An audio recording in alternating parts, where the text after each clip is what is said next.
Welcome back. It's Cyndi Mclaughlin with Love Country Lifestyle Homes, and Brenda Chris with Movement Mortgage. we are back again. Today we are going to talk about credit and how it can help you and how it might can hurt you. So let's get started, Brenda. Let's start with this. Why have a credit score in the first place?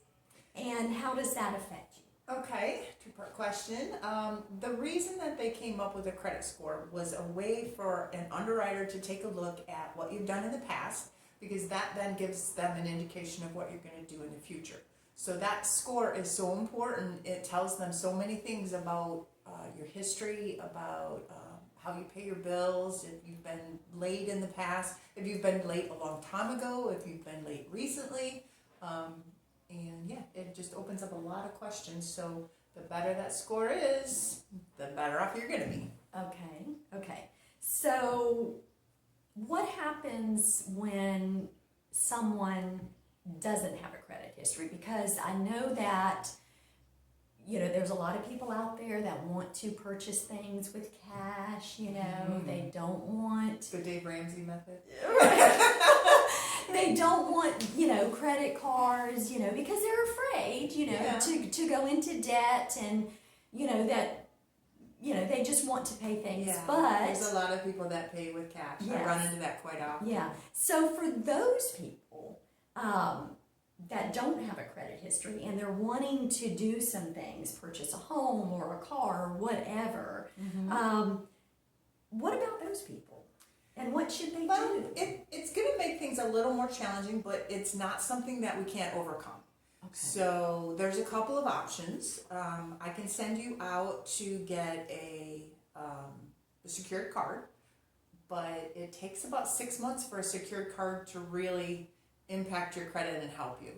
Okay. We can look at alternative credit, which means we can take 12 months of your cell phone receipts and add that to your credit report. 12 months of rent, add that to your credit report. So you need 3 trade lines in order to satisfy underwriting guidelines.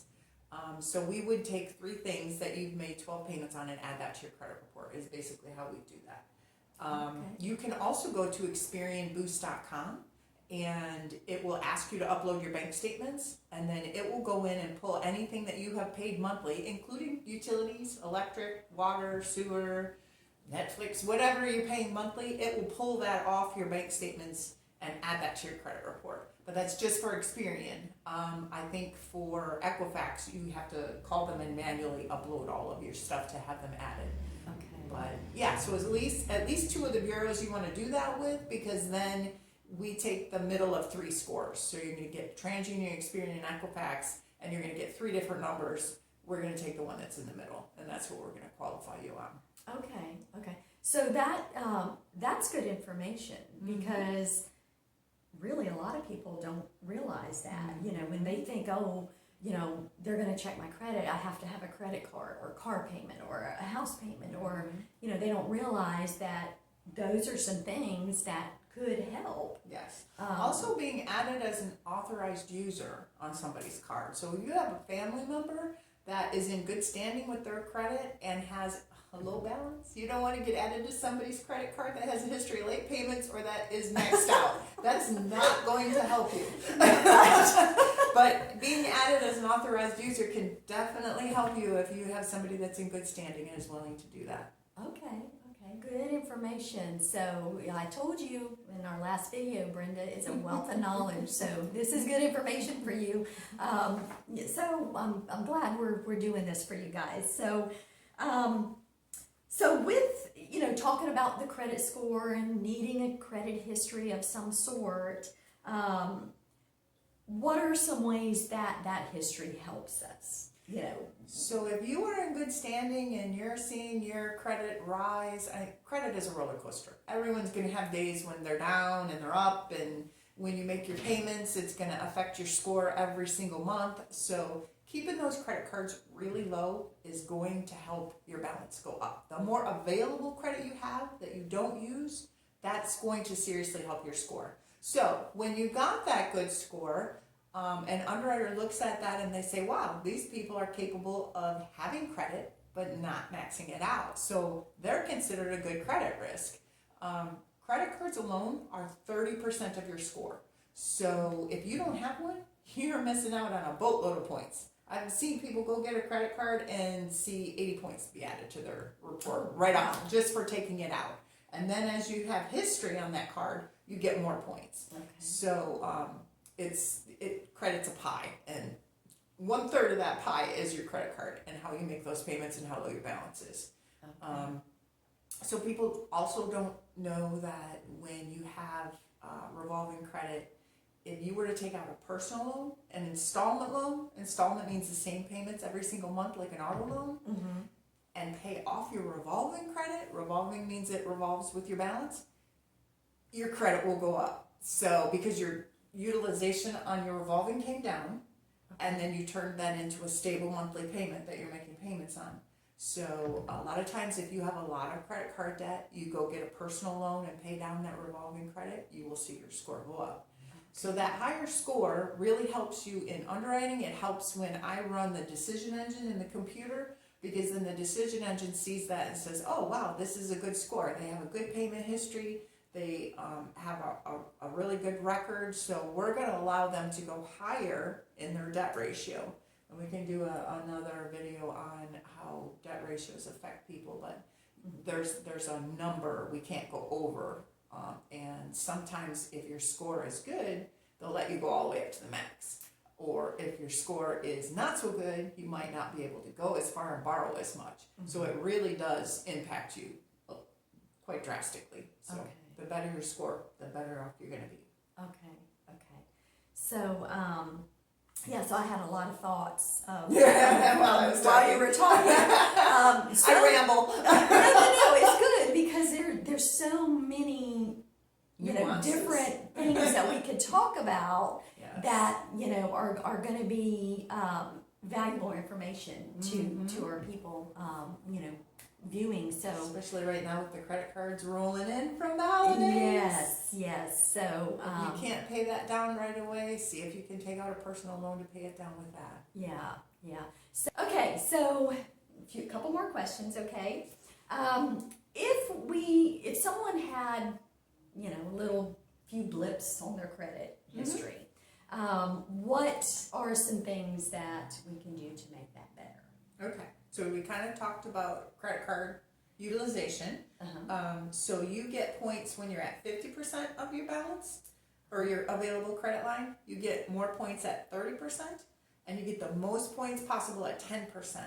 So if you were to take out a secured card for say $500, you don't ever want to owe more than $50. And your credit score is going to be based on when that card reports to the bureau, not if you went and charged $50 and then paid it down and now there's no balance, which is a whole nother thing. You don't want zero. You always want $10 on your card for it to register. So I tell people, use that secured card once a month, charge a tank of gas, pay it down to $10. Do that before it reports to the bureau. And that will help you with payment history. It'll also help you keep your utilization where it needs to be. If you run into a situation where you do need to buy groceries or something and you had that balance go up on you, just pay it down before it reports to the bureau. And every company has one day out of the month that they report. So you can ask them what that day is. It's probably going to be before the end of your billing cycle, so before your payment is due. That will definitely help you.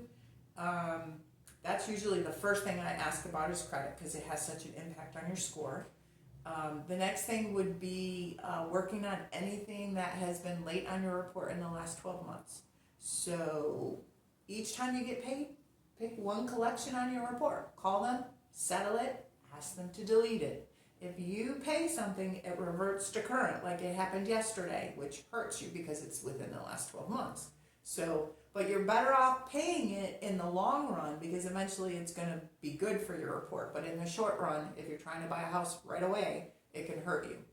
Okay. So when you call your creditor, ask them if they will delete it. If they won't, call the next person on your report. Get the ones off that are willing to give you that letter of deletion. Okay. And then after that, then you can start working on the ones that refuse to delete.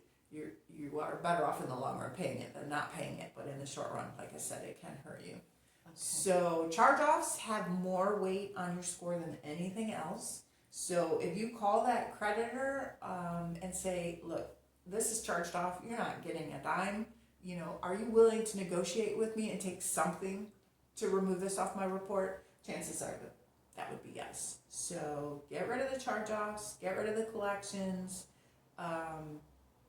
The whole point in increasing your credit score is having new good credit and then bad old credit coming off. So what you've done in the last 12 months has the most weight. So whether that be adding a card, doing the Experian Boost, just anything you can do to have everything positive going forward.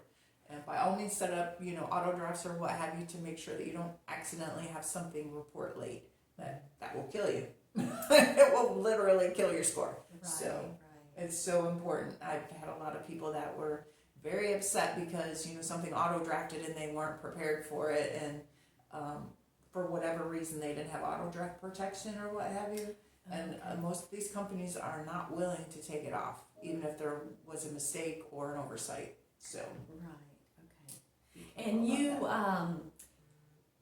and I'm not sure if we mentioned this previously, you know, but you do have ways and programs that you can help individuals if they do have some blips yes. on their credit, that you can help them get prepared. Yes. So within the credit report, when I pull it, I have a feature called the Credit Analyzer, and they have something called a what if simulator. So I can go in and say, what happens if I add a credit card?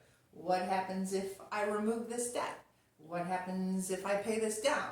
So we can kind of play with a bunch of different scenarios to see what's going to help you in your particular case.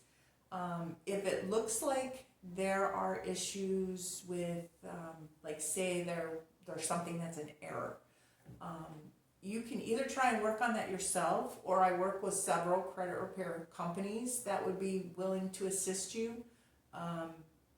And both of the ones that I work with are reputable, so you don't have to worry about them just putting a bunch of disputes on your report and then having to deal with getting those off down the road.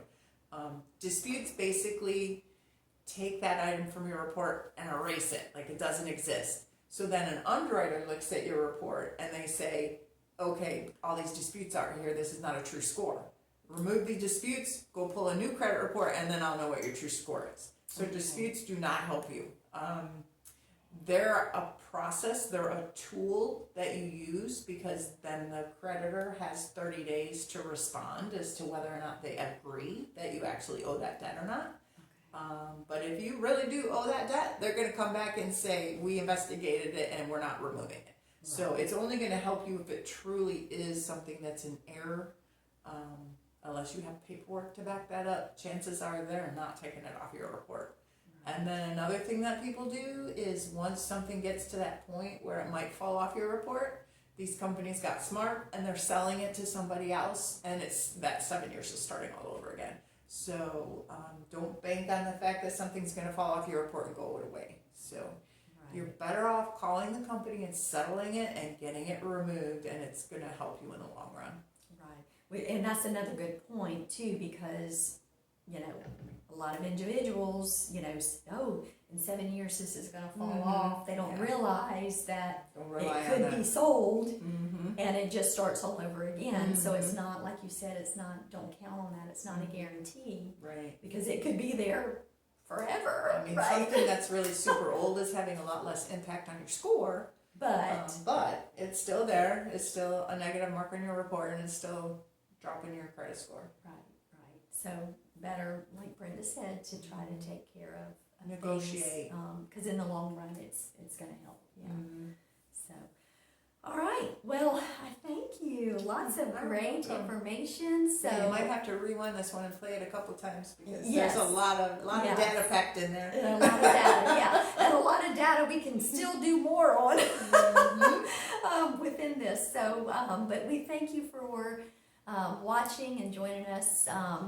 Don't forget to subscribe to the channel so that you are notified, but you gotta ring the bell, Mhm. and so that you can make sure you get notified, so when we put out another video, you are aware and you can get more valuable information.